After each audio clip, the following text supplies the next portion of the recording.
It seems like the Woking-based squad is going to suffer yet again in the upcoming season, and although they have the youngest pair of drivers to enter the 2023 season, things aren't looking very bright for them. Now that fresh energy has been brought to the squad with the arrival of Piastri and the appointment of Stella as the new team principal, the team will head in a very difficult season, one that could determine whether they have what it takes in order to become competitive again.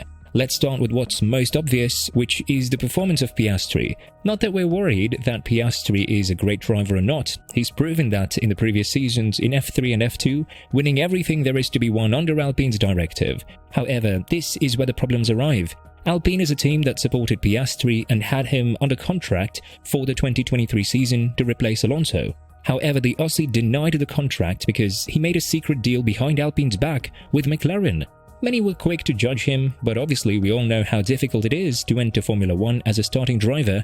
Piastri was sick and tired of waiting for Alpine to retire, as it seemed like his only viable option would have been Williams, with Alpine supplying the UK-based team with its engine. Nonetheless, Piastri has made it known that he is ready to perform on the big stage. But has he taken a bit more of a bite than he can chew? Remember, he is going against Norris, the driver that's been labelled as one of the fastest and best young drivers on the grid, and the driver that literally drove Ricciardo away from McLaren. This isn't something to be messed with, and Norris doesn't have a plan to stop anytime soon. Piastri performing well would mean that the Woking-based squad would have to decide who would be the number one choice in the team, and although this question was easily answered until the previous season, with Norris being the answer, now the situation's very different. But Piastri's performance is a two-edged sword, and it seems like the need for him to perform well will create some issues and put more pressure on his self-confidence. Not that we expect he'll outperform Norris in the first season in McLaren and witness a similar experience like in 2022 in Mercedes, but obviously Piastri would be expected to deliver good results right off the bat, otherwise he'll be in a jeopardy of losing the position in McLaren as easily as he obtained it. And McLaren is entering the new season with some vivid changes, as Stella has been appointed as the principal of the team, with Andreas Seidl leaving to take the role in Alfa Romeo. This sparked speculation that Norris is unhappy at McLaren and may leave for a team like Red Bull from 2025 onwards, given that his contract with McLaren expires this year. However, nothing of that has been proven right now, but it does bring a lot of negative energy to start the season with. If you have a rookie that has yet to prove that he can back up his talk and a star driver that is showing his frustrations with the car and the team, then the season isn't likely to be a good one for the team. F1 is entering its longest ever season, with 23 races on the calendar yet to be completed. That is why Piastri will face a much more difficult challenge than in F3 and F2, and while he did have the opportunity to learn about F1 cars through the Alpine simulator, something that the French team will regret forever, it is not comparable to the real thing. Piastri must now devote the majority of his time to McLaren in order to catch up on everything that needs to be caught up on, as learning everything about a team in a matter of weeks is not an easy task.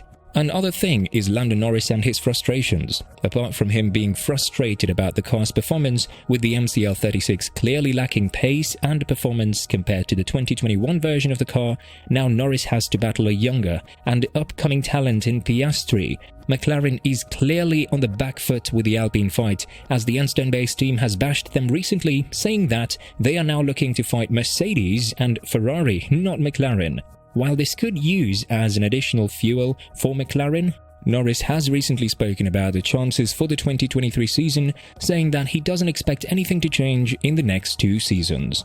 According to Norris, the 2024 season could see the first competitive car being produced by McLaren, and from 2025 onwards, the team will have no excuses as to why they are not winning races. However, this period could see McLaren losing Norris, and that is why we need to pay closer attention to Norris and how the development of the relationship between him and Piastri will develop.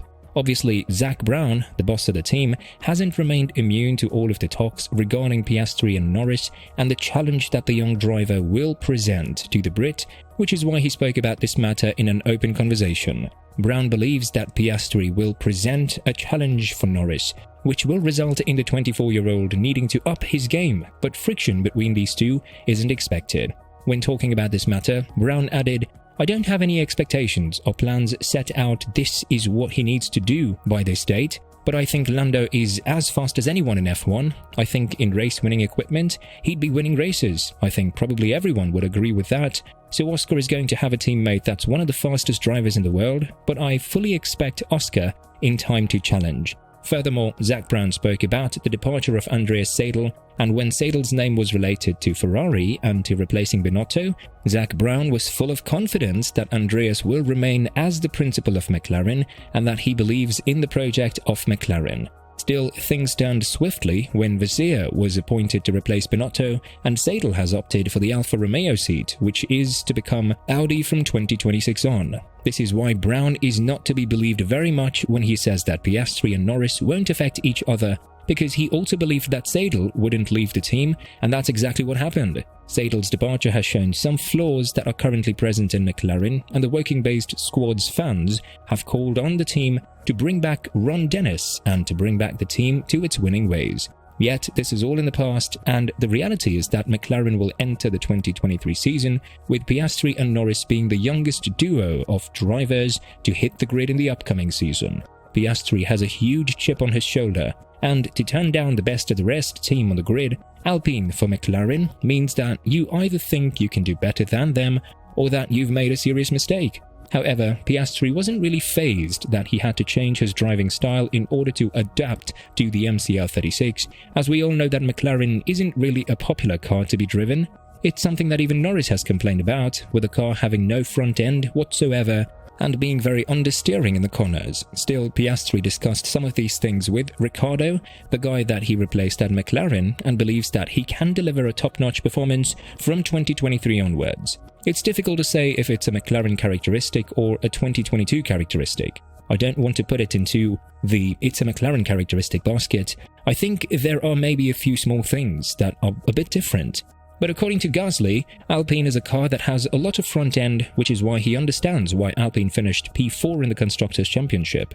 For Piastri, it eventually means that he has to adapt from having driven a front-end car to one that doesn't really have these characteristics, something that he's spoken about adapting to, further adding, "I wouldn't say it was 100% natural, but I don't think any car is 100% natural. I think one of the difficulties of the sport is being able to adapt. It's certainly different to the F2 car that I've raced, the F3 car I've raced, and the 21 car that I drove. So you have to change the driving style more or less every year, and the cars are constantly getting developed. Even throughout the season, you might have to adapt." With that being said, we have a very turbulent and interesting period ahead of us when it comes to McLaren and their driver lineup. What goes against them is the fact that the car hasn't been improved much compared to the previous season, and friction could start to appear sooner rather than later. What do you think about the problems in paradise for McLaren? Let us know in the comments below.